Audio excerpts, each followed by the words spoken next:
Collective noun. Proper noun, common நவுன்லாம் நம்ம complete பண்ணிட்டோம். இப்போ 3வது collective noun. What is a collective noun? Collective noun அப்படிங்கிறது மனிதர்களையும் பொருட்களையும் ஒரு குரூப்பாக காட்டக்கூடியது. இப்போது டீம், கிளாஸ், ஆர்மி இந்த மாதிரி வார்த்தைகள்லாம் நம்ம கேள்விப்பட்டிருப்போம். அதுக்கெல்லாம் என்ன அர்த்தம்?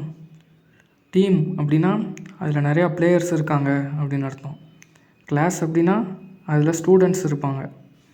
ஆர்மி அப்படின்னா அதில் நிறையா சோல்ஜர்ஸ் இருப்பாங்க. இந்த மாதிரி வார்த்தைகள் தான் கலெக்டிவ் நவுன். இப்போ இந்த க்ரௌடுனா என்ன, ஃப்ளோக்னா என்ன அப்படின்னு நீங்கள் கமெண்ட் பண்ணுங்கள் பார்க்கலாம்.